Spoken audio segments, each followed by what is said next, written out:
하라. 아멘. 본당에서 5층에서 또 어쩔 수 없는 여러 가지 형편 속에 온라인으로 또 말씀을 들으시는 여러분들에게 하나님 말씀의 은혜가 주어지기를 소망합니다. 자, 이런 질문으로 여러분 시작을 해보겠습니다. 우리의 신앙 생활은 쉬운 것이겠습니까? 어려운 것이겠습니까?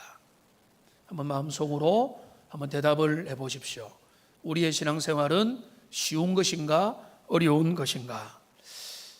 때로는 신앙생활이 참 어렵게 느껴질 때가 있고요, 때로는 신앙생활이 전혀 어렵지 않게 느껴질 때가 있습니다. 신앙생활이 어렵다고 느껴질 때는 뭔가 자유가 빼앗긴 듯한, 그리고 해야 될 것이 너무 많은 것 같고 의무와 규정들로 둘러싸여 있는 것 같고 교회도 힘들고 주변도 힘들고 나도 힘들고 다 힘들어서 이 신앙생활 왜 하는가, 그리고 꼭 계속해야 되는가, 너무 힘들다 이렇게 생각을 할 때가 있는 것 같습니다.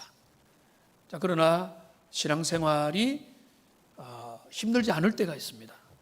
힘들지 않을 때는 언젠가 하면 내 안에 예수님이 살아계시고 우리 주님이 은혜와 능력으로 말씀으로 내게 역사하시고 나를 붙들어 주신다는 확신이 내 가운데 있으면요, 힘들 일이 없습니다.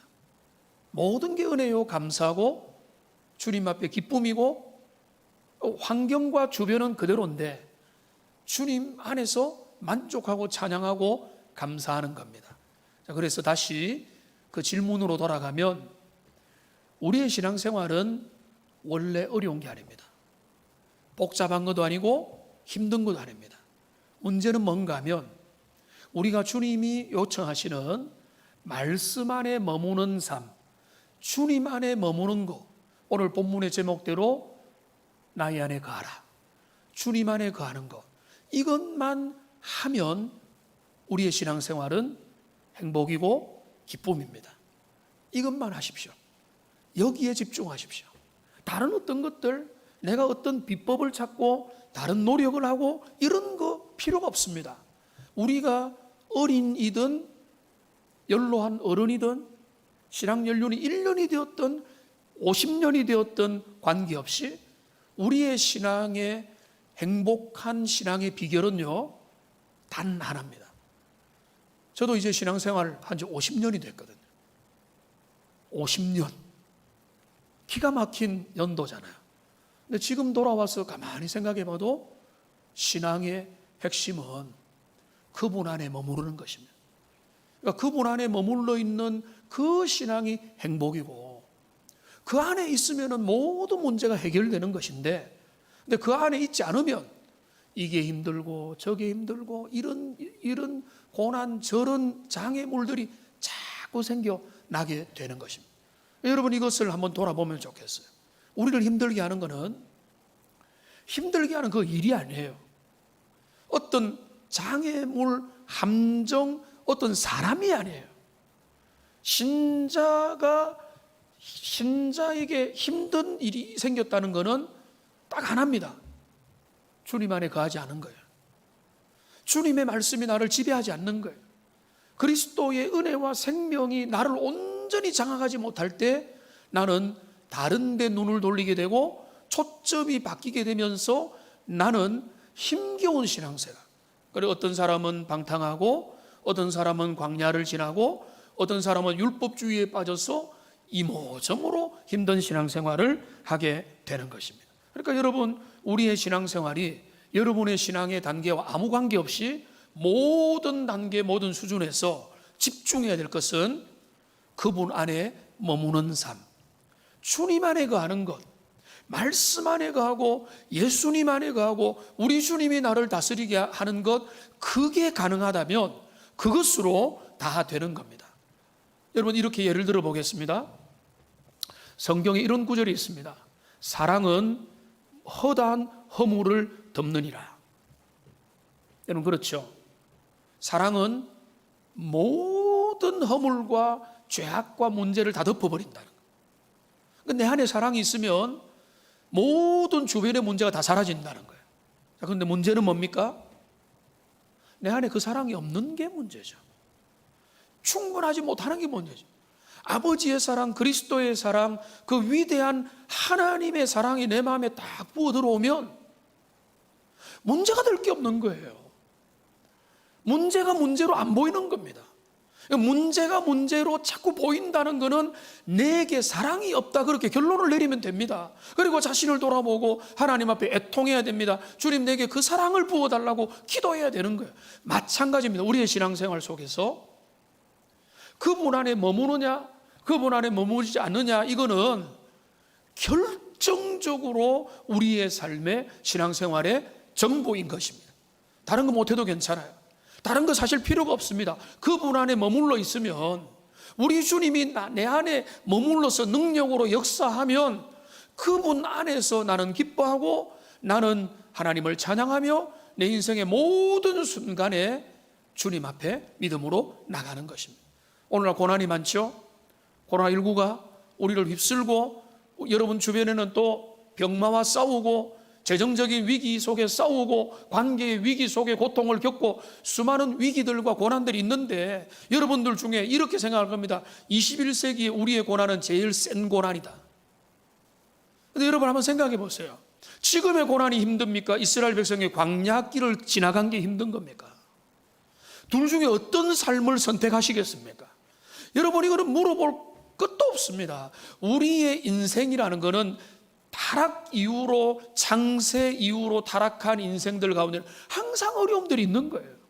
그런데 그 가운데서 주님 의지하고 말씀 의지하고 주님이 내 안에 머물러 계시고 성령의 은혜가 있으면요, 어떠한 상황에도 믿음으로 그 길을 걸어가고 신앙의 길들은 쉬워지지만, 그 신앙의 핵심을 잃어버리면 여기로 산만하고 저기에 열심 내고 뭔가 분주한데 인생의 핵심이 빠져버리는 것입니다. 여러분, 그러니까 다 말씀드립니다. 여러분 신앙의 근본인 그분 안에 거하는 일에 온전히 집중하는 여러분들이 되시기를 주님의 이름으로 축원합니다. 이 일에 집중하십시오. 여기에 열심을 내십시오. 여기에 여러분의 우선순위를 두고, 여기에 마음을 두고, 여기에 여러분 어떤 대가를 치르더라도 나는 그분 안에 거하기 원하고 그분이 내 안에 거하기를 원한다. 여기에 승부를 걸어야지 거기에 신앙의 승패가 달려있는 거예요. 다른 데 있지 않습니다. 내가 좀 더 다른 어떤 프로그램을 배우면, 어떤 거를 가지면, 어떤 직분을 가지면, 능력을 가지면 그게 중요한 게 아니에요.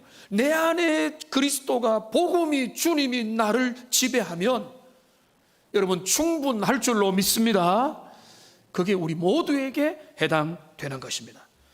요한은 이 부분을 오늘 요한 공동체에게 또 한 번 강조를 하고 있습니다. 오늘 우리가 읽은 구절은 짧죠. 몇 절 안 되는 구절이지만 이 구절 중에 보면은 안에 거하라라고 하는 내용이 여러 번 나옵니다. 24절에는요, 짧은 한 절에 3번이나 나와요. 보시면은 처음부터 들은 것을 너희 안에 거하게 하라. 처음부터 들은 것이 너희 안에 거하면 너희가 아들과 아버지 안에 거하리라. 안에 거하면 안에 거하라. 아버지 안에 거하리라. 안에 거한다라고 하는 내용이 여기에 나오는 것입니다. 27절에도 또 나옵니다. 너희는 주께 받은 바 기름 부음이 너희 안에 거하나니. 그 다음에 27절 마지막에 말합니다. 그대로 주 안에 거하라. 주 안에 거하라. 28절에도 우리가 읽지 않았지만 뭐라고 했습니까? 자녀들아, 이제 그의 안에 거하라. 그러니까 여기 반복적인 것으로 우리에게 들려주는 뭔가 하면 거하라, 그 안에 거하라, 그 안에 거하라, 그의 안에 거하라 라고 말하고 있는 것입니다. 그의 안에 거하라. 그는 누굽니까? 예수님이죠. 예수님 안에 거하라는 겁니다. 자, 그러면은 24절에 있는 처음부터 들은 것을 너희 안에 거하게 하라. 처음부터 들은 것이 너희 안에 거하면, 처음부터 들은 것이라고 하는 좀 새로운 표현이 있습니다. 이거를 여러분 한번 우리가 살펴보겠습니다. 처음부터 들은 것이 무엇이냐? 처음부터 들은 것. 처음부터 들은 것이 뭐냐? 우리가 상상의 나래를 펴고 우리가 한번 묵상을 해보는 것도 좋겠지만은 처음부터 그래 가면 안 됩니다. 성경으로 성경을 풀어야 되고 가까운 데서부터 먼 데로 가야 되는 성경 해석의 원리가 있어요. 그리고 그 다음에 건전한 유추를 논리적으로 해보는 것은 할 수 있지만 말씀 안에서 우선 보는 게 원칙인 겁니다. 3장 우선은 여기 11절을 보십시오. 3장 11절을 보시면은 여기 이렇게 나와 있습니다. 우리는 서로 사랑할지니 이는 너희가 뭐라고요? 처음부터 들은 소식이라. 아주 반가운 구절이죠. 처음부터 들은 소식이다. 처음부터 들은 소식이 뭔가 하면 서로 사랑하라. 아버지의 사랑 안에서 그리스도의 아가페 사랑을 너희가 서로 사랑하는 거, 이게 처음부터 들은 소식이라는. 자, 그러면 됐습니다. 자, 그러나 한 걸음 더 나가야 됩니다. 우리가 여기에서만 머물지 말고 이거는 당연히 처음부터 들은 것, 사랑이구나, 아가페 사랑이구나, 진정한 사랑이구나. 자, 그런데 1장 1절로 다시 가보겠습니다. 1장 1절로 다시 가보면은 여기 요한은 그 교회에게 내가 생명의 말씀, 태초부터 있는 생명의 말씀에 관하여 사도 요한은 뭐라고 말했습니까? 우리가 들었다, 눈으로 보았다, 손으로 만졌다. 그런데 이 생명의 말씀이 나타났다. 우리가 이 보고 만지고 경험한 것을 너희에게 전한다. 왜 너희에게 전하느냐? 우리와 너희가 사귐이 있도록 하기 위함이라. 여러분 기억나시죠? 우리가 너희에게 전하는 것은 영적인 교제가 일어나도록 하기 위해서 이 생명의 말씀을 보고 들었던 것을 너희에게 전한다. 이게 처음부터 들은 소식이라는 거예요. 아시겠죠? 그러니까 처음부터 들은 소식은 좁게 구체적으로 말하면 서로 사랑하라, 하나님의 사랑 가운데 거하라 라고 하는 것도 틀린 건 아니지만은, 3장의 말 틀린 건 아니지만은, 그러나 이 처음부터 들은 것들이 더 풍성한 의미에서 뭔가 하면 복음이라는 거예요. 사도 요한이 교회에게 전했던 복음 안에 거하라, 이렇게 보면 되는 것입니다. 하나만 더 살펴보면요, 여기에서 이제 또 여기 어디를 보는가 하면 2장 7절로 가보겠습니다. 자, 2장 7절에 가면은 사랑하는 자들아, 내가 새 계명을 너희에게 쓰는 것이 아니라 너희가 처음부터 가진 옛 계명이니. 여기 뭐라고 했습니까? 처음부터 가진 옛 계명이다 라고 말했죠. 그러니까 복음은 새 계명입니다, 분명히. 그런데 요한은 그 새 계명이 왜 그 지금 2021년 뉴 브랜드가 될 수 없다는 것은 새 계명은 옛 계명이라는 거예요. 여러분 이거 잊으면 안 됩니다. 어떤 탁월한 사람이 새로운 복음을 발견했다. 여러분 그 일이 가능합니까? 가능하지 않습니까?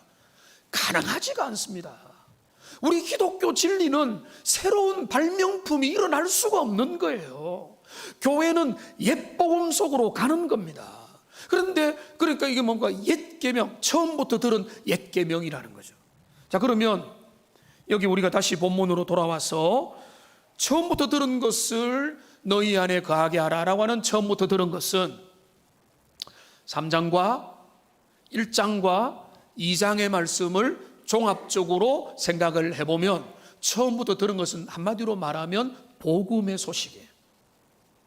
그리스도 예수가 이 땅에 참된 빛과 사랑을 드러내셔서 우리의 인생을 바꾸셨다. 그분 안에 거하면은 그분의 자녀가 되고 어둠은 사라지고 죄의 문제 가운데 날마다 주님 앞에 자신의 허물을 돌아보면서 고백하는 하나님의 사람이 된다. 참된 사랑 가운데 거하라. 이 사랑, 이 복음의 소식을 지금 다시 한 번 더 강조할 뿐인 것입니다. 그러니까 문장은 좀 표현은 달라졌지만은 사도 요한이 말하는 바는 아주 단순한 겁니다. 너희는 복음 안에 거하라. 복음 안에 거하는 것은 다른 말로 하면 뭡니까? 그분 안에 거하는 거죠. 예수님 안에 거하는 겁니다. 예수님의 생명 속에 거하는 겁니다. 예수님의 진리 가운데 거하는 것입니다. 그러니까 우리의 신앙생활은 어려운 게 아닙니다.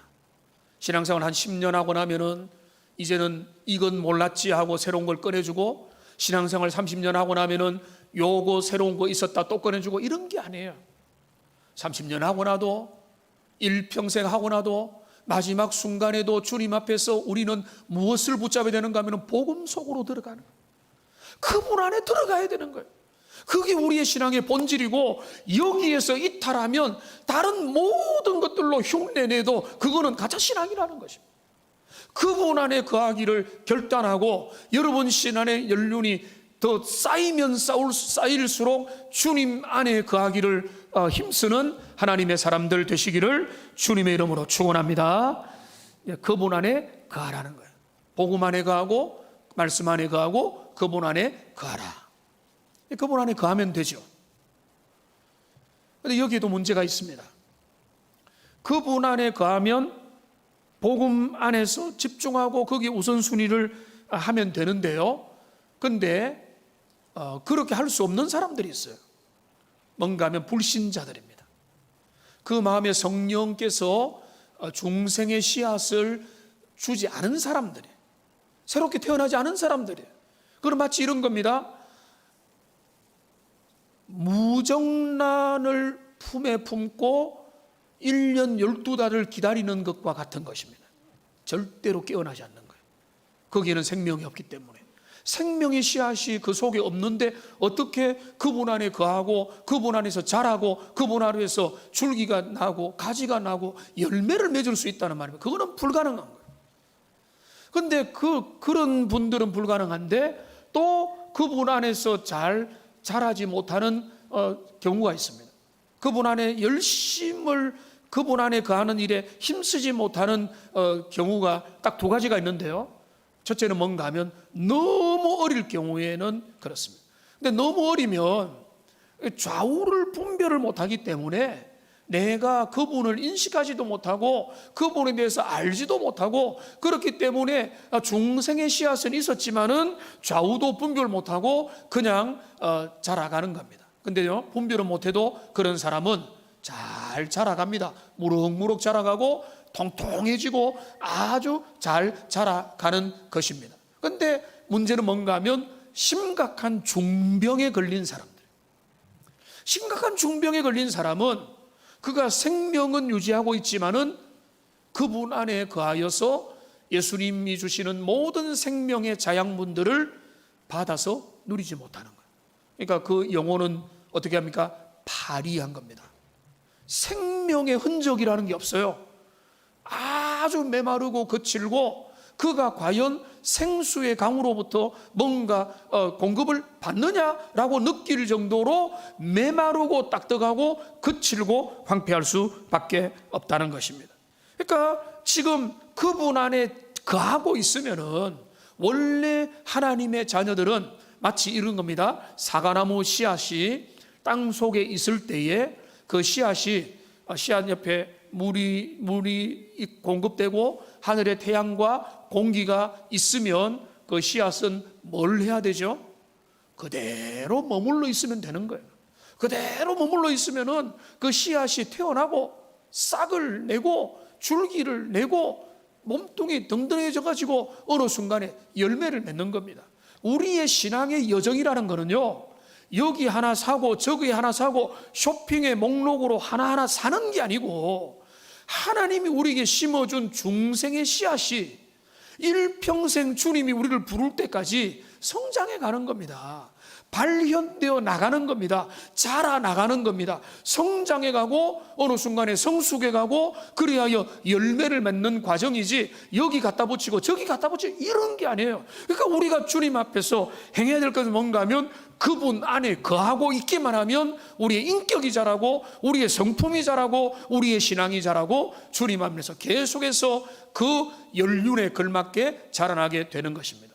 이 포도나무와 가지의 비결을 우리 주님이 요한복음 15장에서 일찍부터 말씀하셨지 않습니까? 15장의 말씀을 보시면은 이렇게 되어 있습니다. 내 안에 거하라, 나도 너희 안에 거하리라.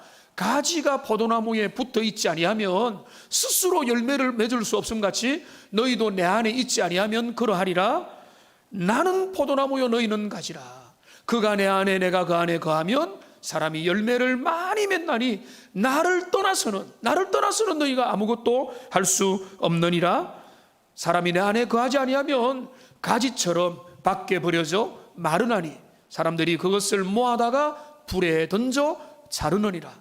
너희가 내 안에 거하고 내 말이 너희 안에 거하면 무엇이든지 원하는 대로 구하라. 그리하면 이루리라. 여기 이 말씀이 신앙생활의 본질이지 않습니까? 이 본질의 내용의 핵심이 뭡니까? 그분 안에 거하라는 거예요.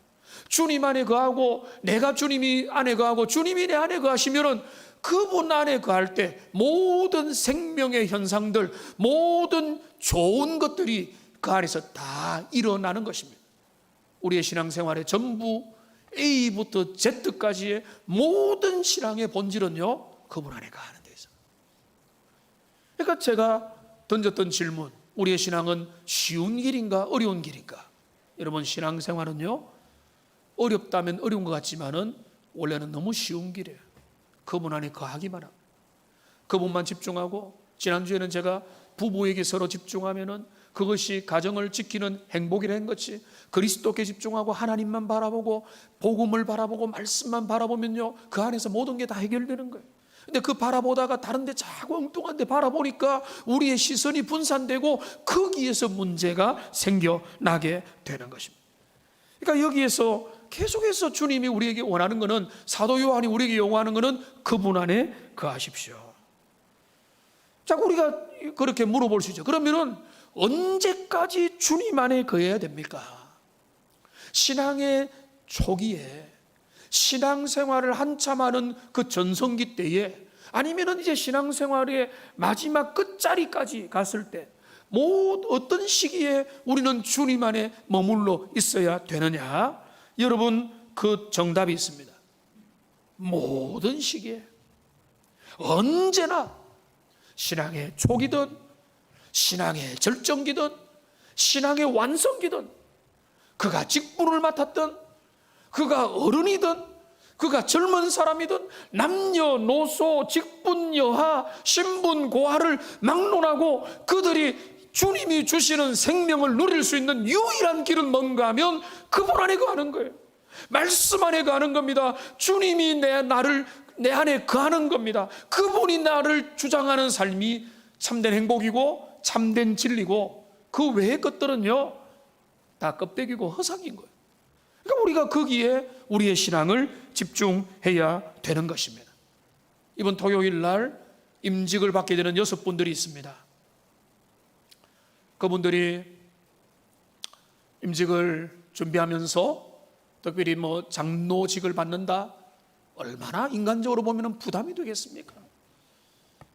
다른 안수집사의 직분, 권사의 직분도 주님의 교회 어머니라고 하는데 아직도 교회를 앞장서 섬겨야 되는데 내게 그 힘이 있느냐, 그 은혜가 있느냐, 그 능력이 있느냐 생각하면은 내게 별로 자신이 없겠죠. 자신 있습니다 하는 사람 위험한 사람이에요. 그런 분들 조심해야 됩니다. 자신 없는 게 당연한 거죠. 그런데 그런 분들에게 제가 말씀드립니다. 그분들이 준비할 거 딱 하나입니다. 그러니까 그게 뭔가 하면, 내가 직분을 이제 받아야 되는데 내가 다른 건 몰라도 내가 주님 안에 거하겠습니다. 내가 말씀 안에 거하고 진리 안에 거하고 복음 안에 거하는 일에 내가 최선을 다하겠습니다. 이거 하나만 결단하면 되는 거고, 그리고 직분을 받고 난 데는 다른 데 한눈 파지 말고 거기에 집중하면 되는 거예요. 내가 주님 안에 머물러 있는 게 최고의 직분자의 모습이고 최고의 훌륭한 모습이고 아름다운 모습이에요. 다른 다른 거 별로 사실은 의미가 없어요. 주님 잘 믿으면 되는 겁니다. 다른 거는 의미가 없다는 말은 진짜 중요한 핵심이 아니라 나머지는 거기에서 다 나오는 거예요. 나무가 좋으면 열매 맺잖아요.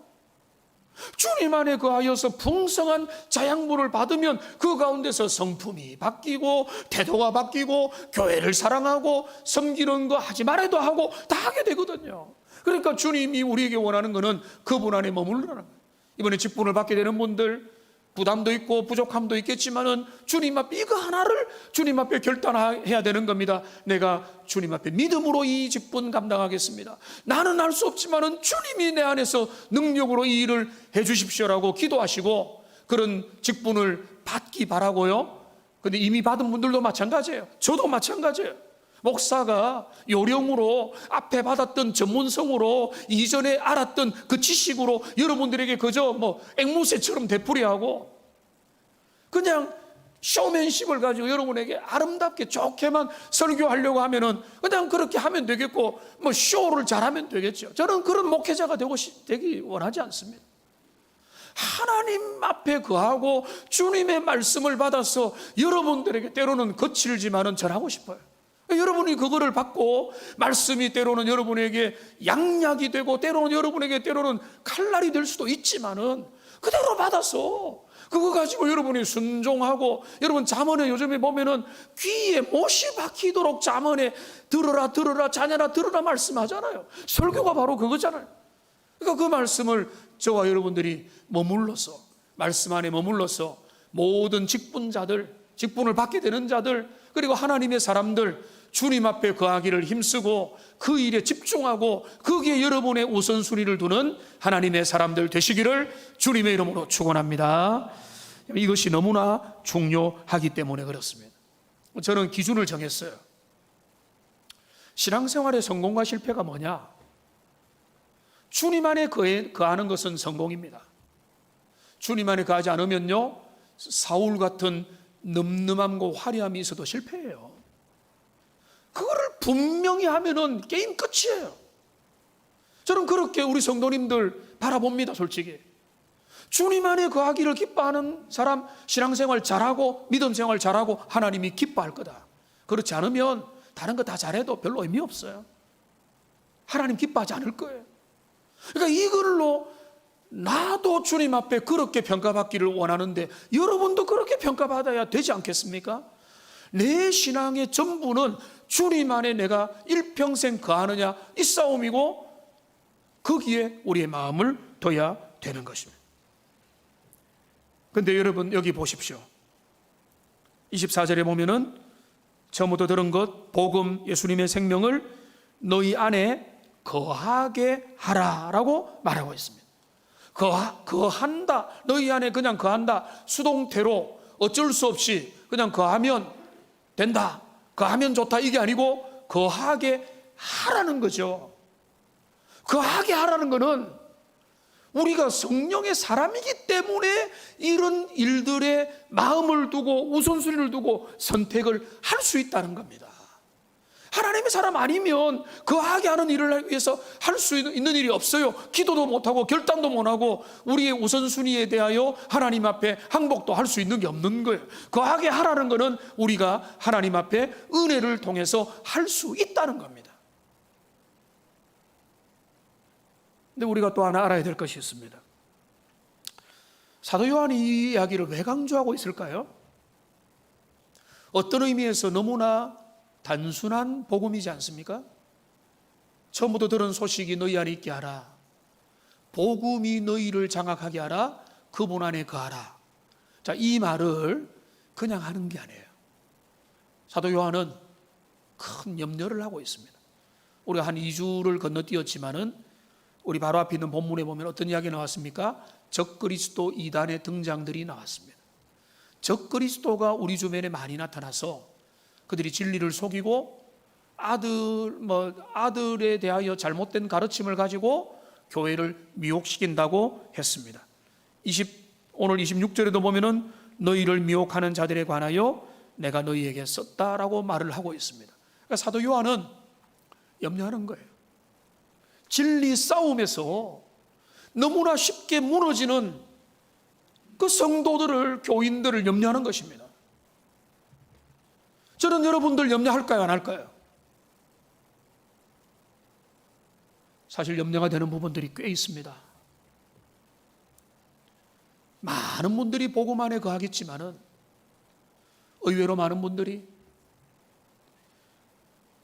진리의 복음 안에 온전히 서 있지 못한 건 아닐까라고 하는 의심을 저는 가지고 있어요.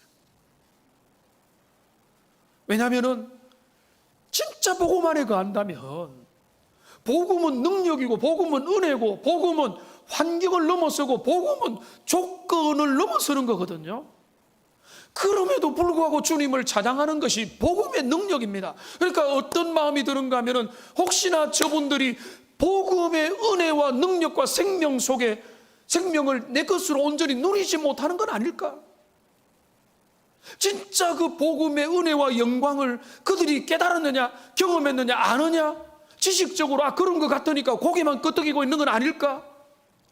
내 삶에 좋지 않은 일이 일어나고 내가 이 땅에서 죽어가는 순간에라도 여호와는 나의 목자시니 내게 부족함이 없다고 하는 고백을 그들은 할 수 있느냐? 한 번씩 이런 생각이 들면 정신이 번쩍 듭니다. 내가 이 강단에서 복음을 진짜 제대로 가르치고 있어야 되는데 그렇게 되풀이되는 복음의 말씀이 이들에게 생명으로 살아있는 복음이 아니라 그저 교양 정도로 그저 그거 좋은 말이고 그렇게 돼야 되는데 라고 하는 아쉬움의 말이고 내게 그것이 진짜로 내게 능력으로 역사하지 않는다면 그게 진짜 나의 복음이냐? 너의 복음, 목사님의 복음, 다른 사람의 복음, 부모의 복음일지언정 내 복음이냐? 라고 하는 것들을 우리가 물을 볼 수밖에 없다는 것이죠. 요한은 그것을 염려하고 있습니다. 왜냐하면 초대교 이단들이 많았거든요. 유대 당국자들과 로마의 위협도 컸지만은 이단들의 공격이 극성이었다는 거예요. 예수님에 대해서 잘못 가르치고 신비한 것을 깨달았다고 우리는 진리를 발견했다고 하는 그 이단들의 가르침 앞에서 의외로 성도들이 흔들리는 모습을 보면서 사도 요한은 걱정하여 이 단순한 이야기를 다시 하는 겁니다. 너희는 복음 안에 거하십시오. 그런데 여러분 보십시오. 사도 요한은 이렇게 말하지 않습니다. 당신들 이단으로 가려고 합니까? 내가 지금 새로운 비법을 알려줄게요. 내가 사실은 말하지 않았던, 꺼내지 않았던 새로운 것을 여러분에게 알려드릴게요. 이렇게 말하는 게 아니에요. 그들에게 뭐라고 말합니까? 너희들은 답을 알고 있지 않느냐? 너희들에게 새로운 비법은 없다.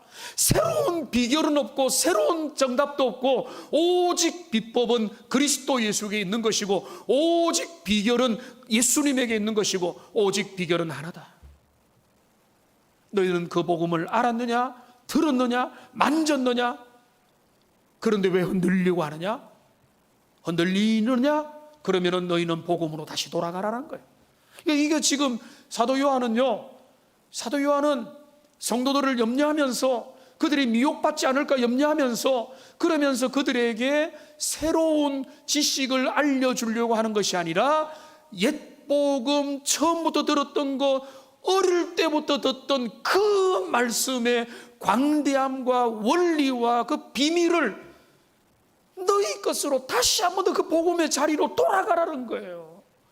거기로 돌아가면 비결이 있는 겁니다. 그 복음 속에 이미 모든 해결책이 다 담겨 있는 거예요. 거기로 돌아가면 우리의 신앙의 모든 부분이 해결이 될 수가 있다는 것입니다. 여러분 27절의 말씀을 보시면요, 너희는 주께 받은 바 기름 부음이 너희 안에 거하나니 아무도 너희를 가르칠 필요가 없고 오직 그의 기름 부음이 너희 안에 너희를 가르치며 너희를 가르친 그대로 주 안에 거하라 라고 말하고 있습니다. 여러분 이 말씀을 성령파, 성령을 강조하는 성령파 그리스도인들은 오해를 하고 이렇게 가르칩니다. 우리 성도에게는 두 가지 탄생이 필요하다. 하나는 중생이고 하나는 성령의 기름 부음이 새롭게 일어나야 된다는 겁니다. 제2의 성령 세례를 의미하는 것입니다. 그런데 이 본문은 그렇게 볼 수가 없습니다. 성경 전체를 볼 때 성령에 다시 한 번 더 세례를 받는 일들은 성경이 우리에게 찬성하지를 않습니다. 오히려 이 말은 무엇인가 하면은 우리가 주님의 자녀가 되었을 때 중생할 때는 성령께서 이미 우리 가운데 와서 거하시는 겁니다. 또다시 성령이 오시는 일은 없습니다. 성령은 우리에게 오셔서 영원히 내주 동행하시는 겁니다. 그런데 성령의 기름 부음이 우리에게 처음부터 주어졌는데 그런데 어떤 문제가 있는가 하면 성령의 충만함의 문제가 있는 겁니다. 자, 주님은 신자 가운데 거합니다. 비실비실한 자에게나 중병 걸린 자나 성령 충만한 자에게 성령은 거하지만은 성령님이 역사하는 모습은 완전히 다른 거예요. 성령님이 나를 온전히 다스리면서 그분의 영으로 충만하게 거하는 분도 계시지만은 어떤 사람은 신자이지만은 성령께서 그저 내 속에서 슬퍼하고 계세요. 내 속에서 안타까워하세요.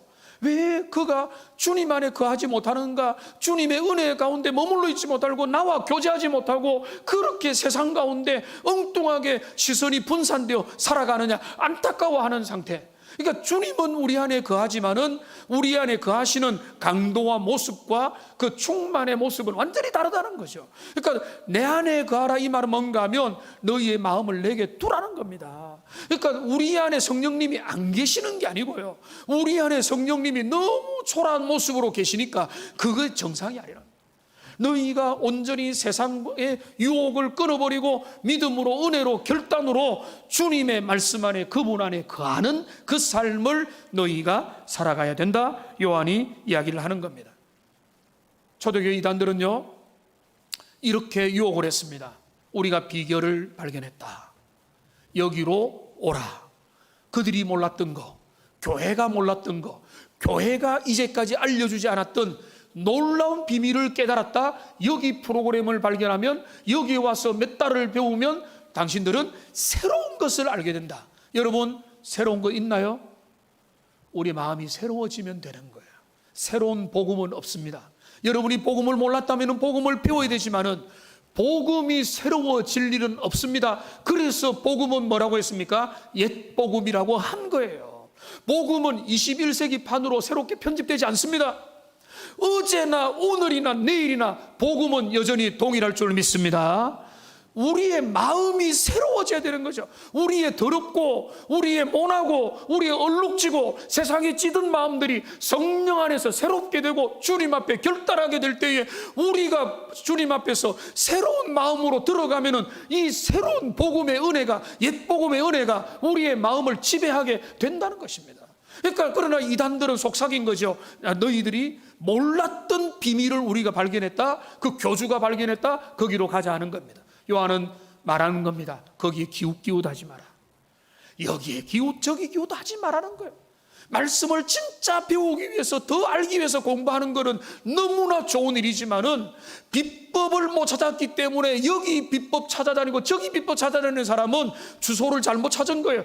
복음 안에 모든 비밀이 있고 그 비밀을 말씀을 배워가면서 알아가면서 그렇게 비밀을 우리는 더 확장해 갈 뿐이라고 볼 수가 있는 것입니다.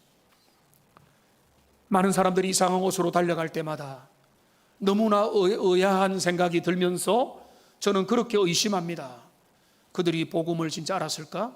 근데 이단으로 간 사람들 중에 꽤 이런 말을, 교회에서 복음을 못 만났다, 교회는 복음을 가르치지 않았다, 저를 포함하여 강단에서 복음이 전해지지 않았다면 설교자의 책임은 어마무시한 거예요. 하나님의 심판을 면할 수 없는.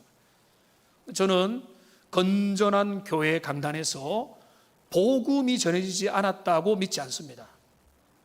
그렇지 않은 교회들도 있겠지만은 그게 문제가 아니라 우리가 복음을 받지 못한 게 문제예요. 여러분이 복음을 들었으나 들은 게 아니고 들었으나 내 것으로 붙잡지 못한 게 문제가 될 수 있다는 것입니다. 그러니까 여러분, 다시 우리가 정신을 차려야 될 게 뭔가 하면 우리는 복음 안에 거하느냐, 나는 복음의 그 생명과 그 위대함들을 내가 알고 있느냐, 그것이 나의 삶에 정말로 중요한 거라는 것을 내가 인정하고 그거를 위하여 나는 내 삶을 드리고 있느냐, 그것을 우리가 물어봐야 된다는 것입니다. 오늘 본문을 보십시오. 24절에 보면은 이거는 일종의 명령이죠. 너희 안에 거하게 하라. 거하게 하라 명령입니다. 28절에 자들아 이제 그의 안에 거하라 명령인 것입니다. 왜 명령을 할까요? 왜 강한 요청을 할까요? 여러분, 명령을 하는 것은 저는 그렇게 해석을 하거든요. 우리가 지킬 수 있기 때문에 하는 겁니다. 부모가 자녀에게 명령을 할 때 지킬 수 없으니까 명령할까요? 여러분, 그런 것 비슷하게 보이는 것도 있습니다. 이삭을 모리아산에 바쳐라, 제물로 바쳐라. 상상할 수 없는 명령을 한 번씩 하나님은 우리를 시험하기 위해서 하시기도 하지만은 웬만한 모든 명령들은요, 주님이 우리에게 지킬 수 있기 때문에 요구하는 거예요. 내 부모를 공경하라, 내 남편에게 순종하라, 내 아내를 사랑하라, 그렇게 하라. 그게 주님이 원하는 뜻이에요. 그러니까 그 명령은 뭔가 하면 나의 안에 거하라. 너희가 너희의 삶을 주님 앞에 기도와 결단으로, 성령을 의지함으로, 주님 앞에 믿음으로 이 일이 가능하기 때문에 그렇게 주님이 요구하는 것입니다. 그러니까 주님 안에 거하려면 어떻게 해야 될까요? 주님 안에 거하려면요, 주님을 사랑하면 되는 겁니다. 그리고 복음을 더 많이 알아야 되는 것입니다. 여러분, 예수 그리스도의 복음을 더 많이 알기 원합니까? 내가 주님을 더 알기 원하고 예수 그리스도와 그의 십자가에 못 박히신 것과 그 안에 그의 부활의 권능과 이런 것들 빼고는 알지 아니하기로 작정했다고 고백했던 사도 바울처럼 여러분의 마음의 중심에 주님의 그 지혜와 지식의 보화 되신 그리스도를 알고자 하는 열망이 여러분에게 어느 정도입니까? 여러분이 좋아하고 사랑하고 지금 추구하는 것들보다 주님 사랑하는 마음이 더 큽니까? 주님 사랑이 제일입니까? 그거를 묻는 겁니다. 주님이 그걸 확인하는 거예요. 신자 아닌 사람에게는 그게 웃기는 이야기예요. 신자가 되고 탄생되고 주님 앞에 있는 자들에게 말하는 겁니다. 나의 안에 거하라. 너가 나를 사랑하면 나의 사랑은 항상 너에게 나타난다. 주님이 우리에게 요청하는 거예요. 나를 사랑하고 나의 계명을 탐구하고 나의 길을 익히고 나의 계명을, 나를 사랑하고 내 안에 거하는 자는 나의 계명도 지킨다고 말하고 있는 겁니다. 요한복음 14장 21절 말씀 우리 같이 한번 읽어보겠습니다. 나의 계명을 지키는 자라야 나를 사랑하는 자니 나를 사랑하는 자는 내 아버지께 사랑을 받을 것이요 나도 그를 사랑하여 그에게 나를 나타내리라. 여러분, 이 계명 복잡한 거 아닙니다. 하나님 사랑, 이웃 사랑입니다. 진정한 사랑, 아가페 사랑을 너가 할 수 있다면 그 사랑하는 게 바로 나 안에 거하는 비결이라고 말씀을 하고 있다는 것입니다. 여러분, 2장 3절 4절 5절을 보십시오. 2장을 보면은 여기 우리가 이미 봤던 말씀이지만은 이렇게 말하고 있습니다. 우리가 그의 계명을 지키면 이로써 우리가 그를 아는 줄로 알 것이요 그를 아노라 하고 그의 계명을 지키지 아니하는 자는 거짓말하는 자고 진리가 그 속에 있지 아니하고 누군지 그의 말씀을 지키는 자는 하나님의 사랑이 참으로 그 속에 온전하게 되었나니 이로써 우리가 그의 안에 있는 줄을 아노라. 그 안에 거한다. 이건 뭡니까? 그의 계명을 지킬 때 그것이 가능하다는 말씀입니다. 말씀을 정리하겠습니다. 여러분, 다시 한 번 더 묻겠습니다. 우리가 신앙생활 하는 거 쉽습니까? 어렵습니까? 쉬울 때도 있고 어려울 때도 있죠. 왜 어려울까요? 왜 쉽다고 느껴질까요? 두 가지 문제의 핵심은 똑같습니다. 주님 안에 거하지 않을 때 다른 것들 때문에 힘든 거고요, 주님 안에 거하기만 하면 문제가 안 되는 겁니다. 우리의 신앙의 비결은 바로 여기에 있습니다. 어리건 경륜이 높건 1년 신앙생활 했건 70년 100년 신앙생활 했건 똑같습니다. 여러분, 우리의 신앙의 단계에서 주님 안에 거하기를 힘쓰시고 그분이 나 안에 거하게 하고 그분의 말씀이 내 안에 거하게 하고 그분의 성령이 나를 지배할 수 있도록 내가 맡기고 순종하고 그분 안에서 자라가고 성장하는 푸른 감람나무 같은 하나님의 사람들 다 되시기를 주님의 이름으로 축원합니다. 기도하겠습니다. 살아계신 하나님, 정말로 그렇습니다. 주님 안에 거하기를 원합니다. 말씀 안에 거하고 생명 안에 거하고 우리 주님이 주시는 은혜 가운데 거하는 인생 되게 하여 주시옵소서.